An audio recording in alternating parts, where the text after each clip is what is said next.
Hawaii has a very unique place in the world right now.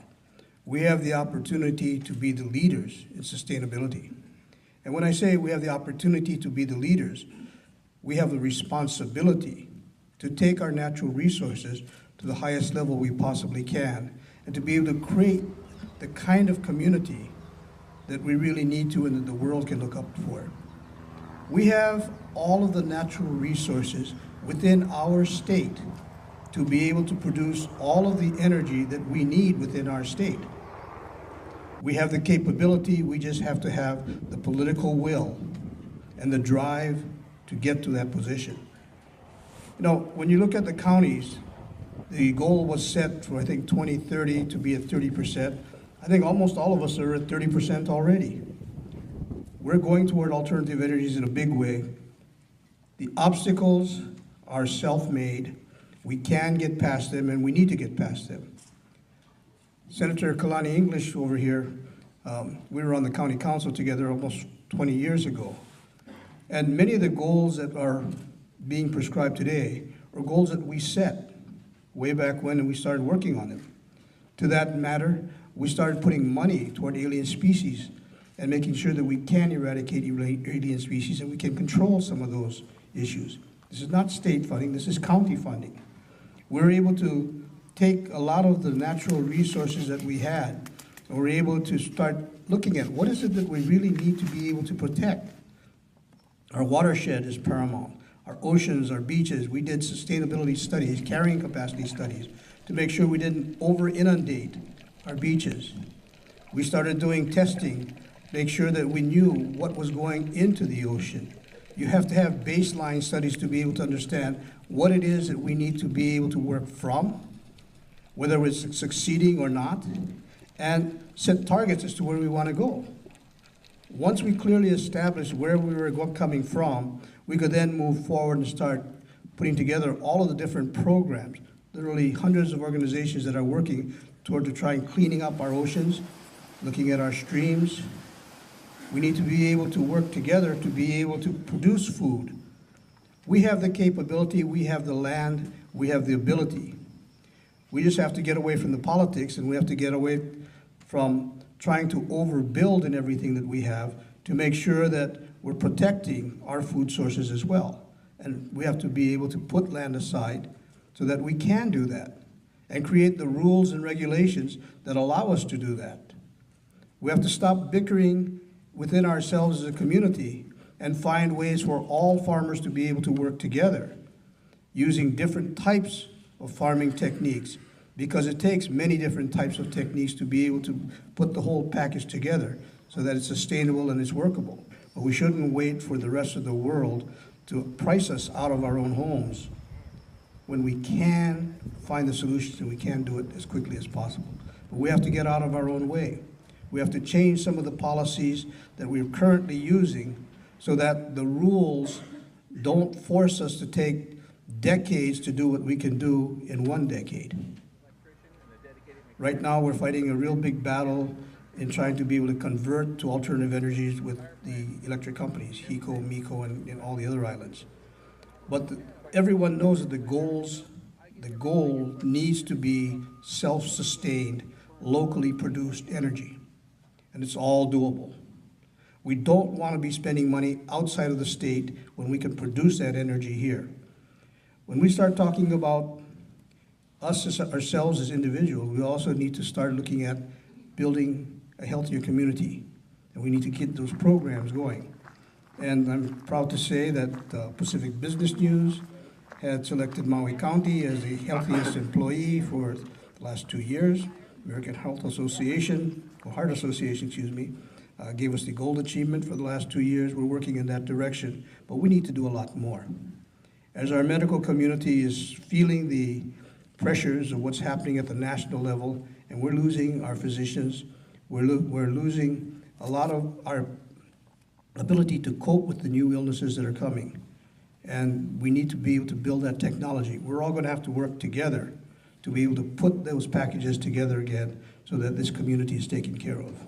All the goals that are here, all the goals that we're signing on to today are achievable.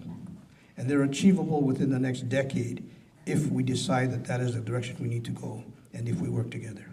So I ask all of you, join us, make this something that we do, not talk about, but actuate now. Thank you.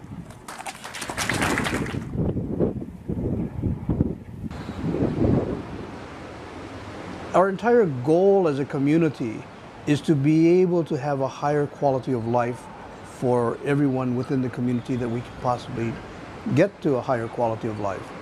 And if we don't have a healthy community, we don't create a higher quality of life, what good is government? I mean, really, what is the purpose of any of us as individuals other than to try and make sure that we live at the highest level that we can, our children live at a higher level than we do, and our great-grandchildren, that we provide a community for them that they can be proud of. In trying to be able to develop healthier alternatives, we're preparing the way to be able to create a better quality of life for our community. And for us to sign on to this initiative fits right in line with what we're currently doing. They're all important. We've been concentrating quite a bit on alternative energies. You know, just for county government, I have over 40 facilities currently that have photovoltaic systems tied into it to be able to stabilize and cut our electrical costs. We're planning to do another 18, I believe, this year. So we'll be up to almost 60 by the end of the year. In order for us to be able to create alternative energy, that also helps us with our economics. You know, if people can spend less on electricity, have a more stable system, and we can cut our costs, it'll be the best of all worlds. Now, can you imagine if every member of our community could save $500 or $600 a month, what that would do to the economy of our communities? The ability to then pay for school, the ability to then pay for clothing and the basic necessities that each family wants, or perhaps not have a second job. You know, those kind of things all could be realized if we just change to alternative energies and be able to economize on our costs. When you look at the sustainability of the community, we really have to look at what do we really want to protect long term. We have many invasive species, so Maui County actually has a fund that helps pay for a lot of the invasive species protection. We're trying really hard to make sure that things like Myconia are mitigated. Our coqui frog, we've all but eliminated coqui frog. The fire ant, we put a great effort. And we're able to react much faster than the state can react on a lot of these because the fund is already established. We've been working really hard in a lot of areas to make sure that we're preserving properties as well. So this year we purchased 186 acres in Olowalu, Lanipoku, that area. So that coastline will never be developed. In central Maui, we picked up 206 acres to develop a park system, another 100 acres to be able to develop into base yards. That will never be developed. We also have in another I think it's 68 acres in Wailuku, Pakakalo area that we're putting into preserve. That will never be developed. In Hana, we created an area that we purchased that's not going to be developed. So we have to be able to purchase these properties, put them on the side to make sure that they're protected. And if we continue to do this, and we keep planning to do this, we'll be able to protect the community long term. Currently, we're working on the possibility of taking over 1,000 acres of the watershed area in West Maui. If that works out, because it's still in process, if that works out, we'll be able to protect that watershed in perpetuity as well. And I'd like to do the same for all the watershed areas that we have and the water resources that we have. If we can protect those water resources in the watershed areas, there's a constant, shall we say, there's a constant call for adding additional revenue to be able to take care of these things from the state. They're always shorthanded, they always don't have the financial resources, and we always run into trouble because they can't take a project and run with it. From the county level, if we don't help out and we don't step in, we know we're going to have to deal with the problem long term, which is why we're trying to address a lot of these concerns. But it's very important when we look at the long term benefits to the community that we address these problems now, because if we don't, the problems will only escalate into bigger and bigger problems. We just cannot keep operating in a way that's inconsistent with logic. We have to start really thinking these things through. Sustainability to me is creating the highest quality of life, utilizing the resources that you have available, and being able to repeat that for generations. If we're able to provide water for our community and be sustainable, we have to be able to make sure that supply is going to be available 20 generations from now, or longer even. We have to be able to find a system that will work. If we're going to say we want to preserve agriculture, we're going to have to be able to find ways to be able to say, let's protect the agricultural industry. This is real world. This is how we're going to do it. We're either going to do agriculture here or we're not. We cannot do halfway measures that compromise the capability of doing long-term production. You know, in many of our land use decisions over the last few decades, we've tried to compromise so that we can do some agriculture, some development in the same place. And then we find that the development overtakes the agriculture and farmers can't farm. You have competition for the water resources, you have competition over noise, you have competition over animals being there. It eliminates the ability to have long-term production. And sustainability means long-term production, where I'm concerned. And you've got to be able to do it generation after generation. So we're going to have to change a lot of the policies. And a lot of these are state laws that have to be changed. The way that we regulate the water, for instance, the State Water Commission does it, but they're understaffed, they're underfunded, they're overexcused. So every issue that they try and make a decision on takes decades for them to conclude.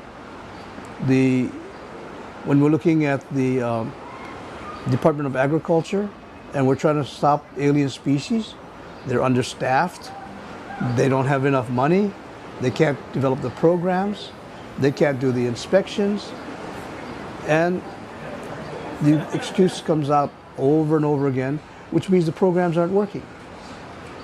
We have to be realistic and we have to put together the programs so that they can be at the proper level of funding, they can have the proper manpower to be able to enforce what is there. DLNR would be another one.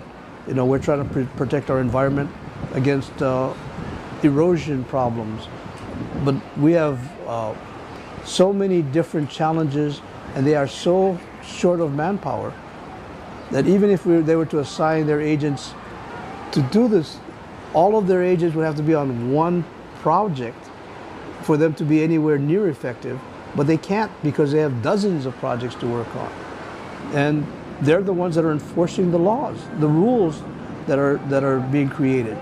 So we have to get our legislators to be realistic in what we're going to be doing. If we're going to create laws, they have to be to create the capability to enforce those laws. If they're not going to be able to do that, then they shouldn't be creating those laws to begin with. They should defer to the counties and let the counties do the laws, because we can enforce and we can work on it. And we're the ones on the front line. We're the ones that have to deal with the real problems. So we'll be able to find the solutions in a real world way to be able to sustain what we need to be able to keep. I've been doing a lot of traveling these last few years. We went to China, and when you hear of in Beijing, they're wearing respirators. And where Shanghai 2 years ago was clean, and now they're wearing respirators. Just every day the smog is so heavy that they cannot breathe without the respirators. We just went to Korea, and the smog from China is moving its way down to Korea, so that the Koreans are now feeling the effect of the overuse of carbon products in China. All of those kinds of issues we can relate to at home. If we don't deal with those issues, we don't change from a carbon-based product for producing energy, we're going to get stuck with those same kind of situations as our community grow, which is why we need to go to alternative energies. We don't need to go to natural gas. We don't need to go to coal. We don't need to go to anything that we have to import. When we have sufficient quantities of natural products here, we have sun, we've got wind, we've got geothermal, we've got ocean thermal. We have all the capabilities of producing all the energy we need locally. We currently pay $6 to $8 billion a year just for petroleum byproducts to be able to run our power plants. That's $6 to $8 billion that could translate it into the local economy because we do a local energy production. We import $6 to $8 billion worth of food products, roughly 80% of all the food products that we have. We have the capability of providing all the vegetables and all the fruits that we need so we can sustain our own communities. But we're going to have to stop fighting each other and stop fighting different ways of agriculture, stop fighting between agriculture and development, and get serious about what we want to do. You know, 2/3 of the island of Molokai could be used for agriculture. Over half of Maui's available space can be used for agriculture.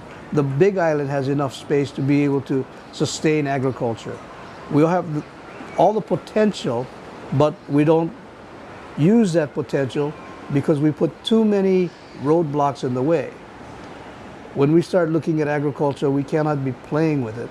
You've got to let the professionals, people who know what they're doing in agriculture, do their work.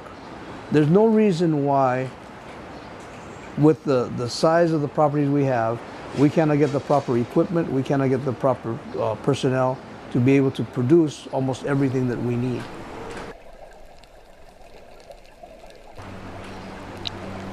If we can meet the challenges that are put in the Aloha Plus program, the quality of life for most individuals will have increased tremendously. The ability to have a longer life, for one, will have been established. And the health of the community, people being a lot less overweight, being a lot less ill, a lot of those kinds of challenges will have been improved on tremendously.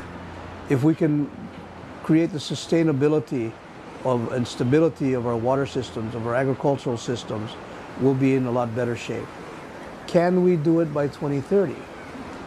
We most certainly can. Will we do it by 2030 is the big question. Is there the political will to be able to eliminate many of the unnecessary costs that we have in our community? I don't believe that's going to happen. I think the political will by the politicians to control is too strong. They won't give up what they consider territory to be able to do what is good for the general public. And that's the biggest challenge I think the public has, is to be able to get legislative body that will really work for the community rather than do lip service. I think the public wants to reach the goals. The public would be able to reach the goals if left alone, but I think the impediments won't be reached because of legislative rules.